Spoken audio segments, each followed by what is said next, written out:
السلام عليكم. في الاول فاش يلا الواحد كيجي لالمانيا، بزاف الناس كتجيهم هاد الصعوبات باش يلقاو الماكله حلال.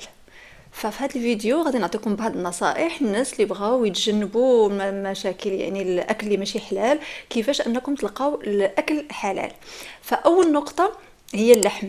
فاحنا كنعرفوا انه هنايا يا اما كيكون لحم الخنزير، يا اما مثلا اللحم الاخر يعني البقر ولا الدجاج ولا هذا، فكيكونش ما كيكونش مذبوح على الطريقه الاسلاميه. فاذا بغيتوا هذا اللحم المذبوح على الطريقه الاسلاميه فاما كتمشيو عند الجزارين الاتراك ولا العرب.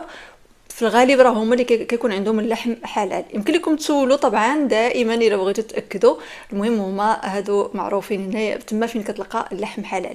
بالنسبه للسوبر ماركت، ما كنلقاش انايا شخصيا ما كنلقاش اللحم حلال. ماركه وحده اللي كنلقى فيها الدجاج هي فيزنهوف. غادي نوري لكم دابا الفيديو ليها لان هذه متاكده ماشي يعني غير كاتبين حلال هكا، لانه حتى ديك حلال اللي كتكون مكتوبه واش يعني فعلا رسميا عندهم داكشي حلال ولا لا. فحتى هنايا كاينين بزاف الاختلافات. هذا هو الموقع ديال ويزنهوف. هنا كتشوفوا في الموقع ديالهم سولوهم واش حلال المنتوجات ديالهم، جاوبوهم قالوا لهم اللي مكتوب عليهم حلال راه هما حلال بحال اللوغو. وعطاوهم كاع يعني التفاصيل ديال شنو هما المنتوجات اللي هما حلال، وبانهم يعني راه من الناحيه الرسميه على حساب حلال سيرتيفيكيشن جيرماني، فهما يعني حلال.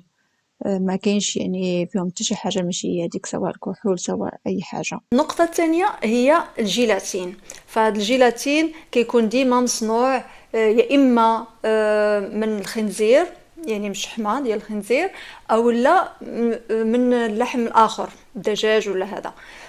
ولكن حتى هو راه ما تيكونش طبعا حلال. فبزاف المأكولات فيهم الجيلاتين، مثلا الحلويات ولي بونبون وهذا.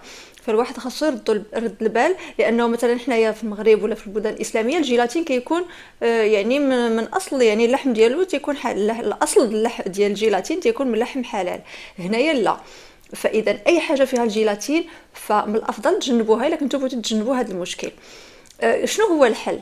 الحل هو انكم ديما تشوفوا المكونات اشنو فيها. الا كان فيها الجيلاتين ففي الغالب راه ما خصكمش تاكلوها الا كنتو بغيتو تاكلوا حلال. الا بغيتو جيلات يعني تاكلوا مثلا داك المسائل فيها الجيلاتين فخصكم تشوفوا تردوا البال واش نباتي. الا كان مكتوب على داك الاكل ولا الحلويات ولا هذا بانها نباتيه، يعني راه ما فيها حتى شي حاجه من اصل حيواني. يعني حتى الجيلاتين اللي دايرين فيه راه دايرينه نباتي، فيعني راه ديك ساعات راه امين يمكن الواحد ياكله. النقطه الاخرى هي الكحول. فبزاف المأكولات حتى هي كيكون فيها الكحول، فالواحد ديما يقرا المكونات. يعني كتكون ديما مكتوبه واخا صغيره، ولكن الواحد خاصو يرد بال. من بعد ملي كتولي كتعرف شنو هما المواد اللي امنه ما فيهاش الكحول ما فيها حتى شي حاجه، راه كتولي كتشريها. غير في الاول اللي الواحد خاصو يرد البال باش ما يشريش شي حاجه اللي هي مكتوب فيها الكحول. وفي الغالب راه كيكتبوا من المواد اللي بزاف يديروا فيهم الكحول هما الشوكولات. فشكلاط الواحد رد ليه البال بزاف. في الغالب كيديروا فيه واحد الصوره ديال يعني واحد الزجاج واحد الكاس ولا هذا، يعني راه فيه الكحول، لانه حتى هما راه ما تيبغيوش انهم الاطفال ياكلوا مثلا الماء الحاجه اللي فيها الكحول. فهذه باينه يعني من الاول بلا كاع ما تقرا المكونات راه فيها الكحول. الشوكولات ولا اي حاجه اي حتى الا عطاك شي واحد بعض المرات الالمان كيعطيو هدايا الشوكولات ولا هذا، فالواحد يقرا. لانه انا طرات لياش يعني هما ما عندهم عادي. ولكن حنايا طبعا خاصك تشوف المكونات. اخرى حتى هي من غير الشوكولات هي ما يسمى بالمارسيبان. فاحنا مثلا عندنا هنايا في هذه المنطقه معروفه المارسيبان. يعني كتكون مع الشوكولات يعني بحال نوع اخر هو مصاوب من اللوز. كيكتبوش فيه دائما بانه راه فيه الكحول. كاين اللي فيه الكحول مكتوبه وكاين اللي ما مكتوبش فيه لانه كيكون واحد بحال تصاوبوه بالكحول. فاذا كنتو نتوما بغيتو تجنبوا حتى هذه المساله هذه، لانه ملي كيتصنع انا كنت سولت كانوا قالوا لي بانه راه في الصناعه ديال المارسيبان تيكون الكحول داخل. انا ما بقيتش كناكلو. كاينين اختلافات طبعا في هذه المواضيع هذه كامله. ولكن المهم انايا هذه بغيت هنايا نقول لكم غير التجربه ديالي في هذا الموضوع هذا. بالنسبة لأكلات أخرى اللي كيكون فيهم الكحول، في المطاعم مثلا، أو لا حتى يمكن إلا شريتيهم، تيكون ما يسمى بالتيراميسو، اللي هو يعني دسر إيطالي، ولكن هنايا ملي كنسول ديما كيقولوا لي راه كيصوبوه في الكحول. وكذلك غيزوطو، غيزوطو اللي هو يعني الأرز، روز مصاوب بشي حاجة، يعني تيزيدوا عليه شي حاجة أخرى بطريقة يعني خاصة. فتا هو كيكونوا كيصاوبوا تيديروا في الطبخ ديالو، كيديروا شي شويه ديال الكحول. فالواحد يرد البال يسول، يقدر يكون مثلا تلقى انه داك المطعم ما كيديروش فيه الكحول. بالنسبه للمطاعم، المطاعم اللي حلال، غالبيه الاتراك والعرب كيديروا طبعا مطاعم حلال، يعني الاكل ديالهم تيكون كله حلال، شي مرات حتى الهنود. ولكن واحد يسول ديما على اللحم واش حلال ولا ماشي حلال. طبعا ديك ساعات على حسب الجواب ديالهم، المهم هما راه يعني ديك ساعات مسؤوليتهم. بالنسبه للمطاعم الاخرى العاديه، ففي الغالب ما تيكونش اللحم حلال، فيعني الواحد تياكل ديك ساعات اكل نباتي، او لا يعني السمك في الغالب راه تيكون ما تيكون فيه حتى شي حاجه اللي ماشي هي هذيك. والواحد يسول مثلا بزاف ديال مثلا السلطات، تيكون مثلا تيقدر يبان لك غير فيها غير بطاطس ولا هذا، ولكن هما راه كيزيدوا فيها شي حوايج ديال الخنزير.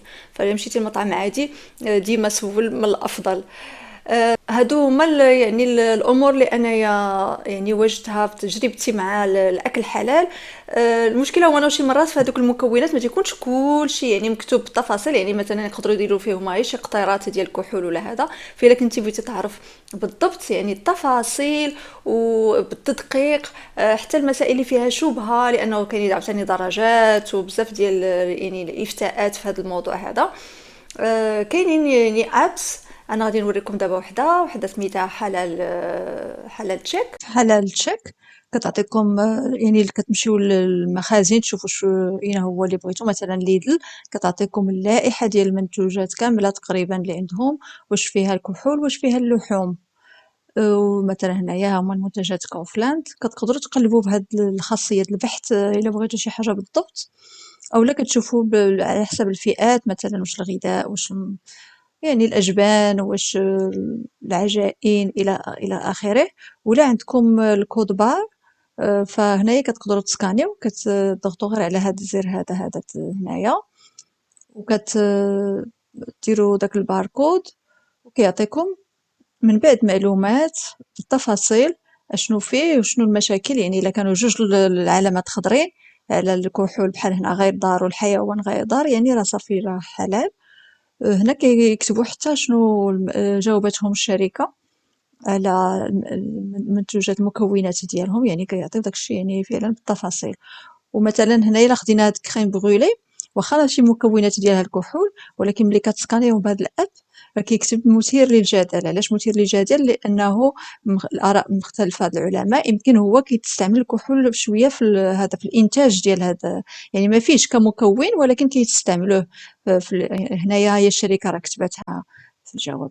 هادو هما الطرق اللي استعملت. الا عندكم شي طرق اخرى، الناس اللي عايشين في المانيا او لا في الخارج بصفه عامه، كيفاش تعرفوا الاكل حلال، كتبوا لينا في التعليق، او لا شي تجاربكم، شي امور اخرى اللي انا ما عرفتهاش.